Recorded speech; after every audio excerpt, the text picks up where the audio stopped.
July 5, 2025 ലോകം ആകാംക്ഷയോടെ ഉറ്റുനോക്കിയ ഒരു ദിവസമാണിത്. ജാപ്പനീസ് മാംഗ ആർട്ടിസ്റ്റായ റിയോ തൽസുഗി പ്രവചിച്ച ഒരു മഹാദുരന്തം യാഥാർത്ഥ്യമാകുമോ എന്ന ഭയം പലരെയും പിടികൂടിയിരുന്നു. എന്നാൽ ജപ്പാനിൽ ഒരു വലിയ സുനാമി ഉണ്ടാകുമെന്നായിരുന്നു റിയോ തൽസുഗിയുടെ പ്രവചനം. എന്നാൽ ഈ ഭയം ജപ്പാനെ പിടികൂടിയില്ലെങ്കിലും പ്രവചിക്കപ്പെട്ട ദുരന്തത്തിന്റെ രൂപവും ഭാവിയും മാറി അമേരിക്കയിലെ ടെക്സസിനെ അത് ഗ്രസിച്ചു. സുനാമിക്ക് പകരം ടെക്സസിൽ സംഭവിച്ചത് മിന്നൽ പ്രളയമായിരുന്നു. പക്ഷേ നാശനഷ്ടങ്ങളുടെ വ്യാപ്തിയിലും ജീവാപായത്തിലും ഒരു സുനാമിക്ക് സമാനമായ ഭീകരത അത് വഹിച്ചിരുന്നു. ടെക്സസിനെ അക്ഷരാർത്ഥത്തിൽ മുക്കിയ മിന്നൽ പ്രളയം നാടിന് കനത്ത ആഘാതമാണ് നൽകിയത്. പ്രാഥമിക കണക്കുകൾ പ്രകാരം 24 പേർക്ക് ജീവൻ നഷ്ടപ്പെട്ടു. എന്നാൽ ദുരന്തത്തിന്റെ യഥാർത്ഥ വ്യാപ്തി ഇതിലും വലുതായിരിക്കുമെന്നാണ് റിപ്പോർട്ടുകൾ സൂചിപ്പിക്കുന്നത്. നിരവധി പേരെ കാണാതായിട്ടുണ്ട്. ഈ പ്രളയം വരുത്തിവെച്ച സാമ്പത്തിക നഷ്ടം കണക്കാക്കാനായിട്ടില്ല. കൃഷിയിടങ്ങൾ നശിച്ചു, വീടുകൾ തകർന്നു, അടിസ്ഥാന സൗകര്യങ്ങൾ താറുമാറായി. ഹൃദയഭേദകമായ ഒരു വാർത്ത ഇങ്ങനെയായിരുന്നു: സമ്മർ ക്യാമ്പിൽ പങ്കെടുക്കാനെത്തിയ 25 പെൺകുട്ടികളെ കാണാതായി എന്നതാണത്. ഈ കുട്ടികളെ കണ്ടെത്താനുള്ള തീവ്ര ശ്രമങ്ങൾ നടക്കുകയാണ്. അവരുടെ കുടുംബങ്ങളുടെ ആശങ്കയും വേദനയും വിവരണാതീതവുമാണ്. അമേരിക്കൻ പ്രസിഡന്റ് ഉൾപ്പെടെയുള്ള ഉന്നതതല നേതാക്കൾ ഈ ദുരന്തത്തിൽ നടുക്കം രേഖപ്പെടുത്തുകയും ടെക്സസിന് എല്ലാവിധ പിന്തുണയും വാഗ്ദാനം ചെയ്യുകയും ചെയ്തിട്ടുണ്ട്. ദുരന്തത്തിന്റെ വ്യാപ്തി കണക്കിലെടുത്ത് ടെക്സസിലെ സ്വാതന്ത്ര്യദിനാഘോഷ പരിപാടികൾ റദ്ദാക്കുകയുമുണ്ടായി. ഇത് ദുരന്തത്തിന്റെ തീവ്രതയെ കൂടുതൽ അടിവരയിടുന്നുണ്ട്. എന്നാൽ കാലാവസ്ഥാ നിരീക്ഷണ കേന്ദ്രം ടെക്സസിന്റെ പടിഞ്ഞാറും മധ്യഭാഗത്തുമായി വീണ്ടും പ്രളയമുണ്ടാകാനുള്ള സാധ്യതയുണ്ടെന്ന് മുന്നറിയിപ്പ് നൽകുകയുണ്ടായി. ഇത് ജനങ്ങളുടെ ഭയം വർദ്ധിപ്പിക്കുന്നുമുണ്ട്. ദുരന്തബാധിത പ്രദേശങ്ങളിൽ താമസിക്കുന്നവർക്ക് സുരക്ഷിതമായ ഒരിടത്തേക്ക് മാറാനുള്ള നിർദ്ദേശങ്ങൾ നൽകിയിട്ടുമുണ്ട്. എന്നാൽ കാണാതായവരെ കുറിച്ചുള്ള വിവരങ്ങൾ പങ്കുവച്ചും ദുരിതബാധിതർക്ക് ഐക്യദാർഢ്യം പ്രഖ്യാപിച്ചും നിരവധി പേരാണ് സാമൂഹ്യ മാധ്യമങ്ങളിൽ പോസ്റ്റുകൾ ഇടുന്നത്. ജൂലൈ 5, 2025 ജപ്പാനിൽ ഒരു സുനാമി ഉണ്ടാകുമെന്ന റിയോ തൽസുഗിയുടെ പ്രവചനം കേവലം ഒരു കലാകാരന്റെ ഭാവനയായിരുന്നില്ല. അതിനു പിന്നിൽ ജപ്പാനിലെ ജനങ്ങൾക്കിടയിൽ ആഴത്തിൽ വേരൂന്നിയ ഒരു വിശ്വാസ്യതയുണ്ടായിരുന്നു.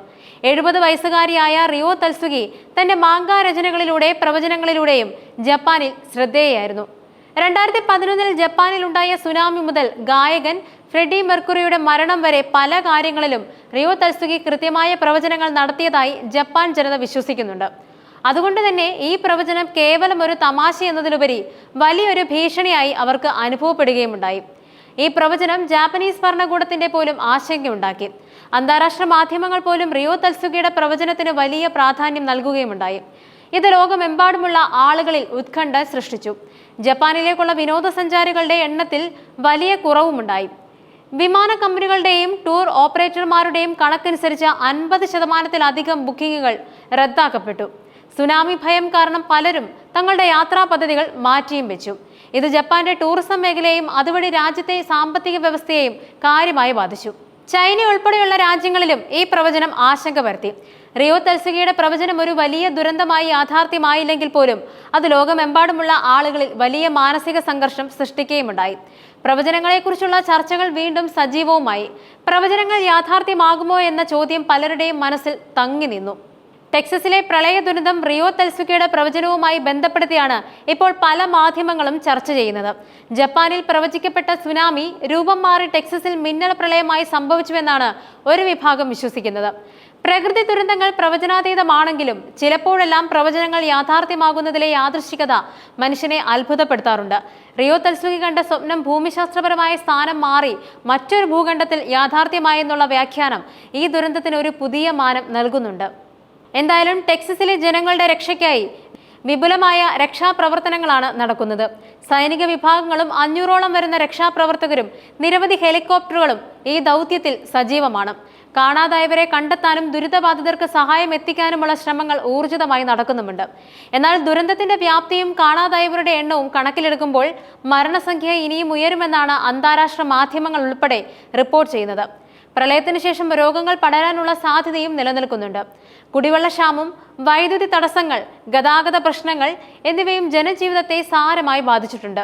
ടെക്സസ് ജനതയ്ക്ക് ഈ ദുരന്തത്തിൽ നിന്നും കരകയറാൻ വലിയൊരു കാലയളവ് ആവശ്യമായി വരും. പുനർനിർമ്മാണ പ്രവർത്തനങ്ങൾക്കും ദുരിതാശ്വാസ പ്രവർത്തനങ്ങൾക്കും വലിയ തോതിലുള്ള സാമ്പത്തിക സഹായവും പിന്തുണയും ആവശ്യമാണ്.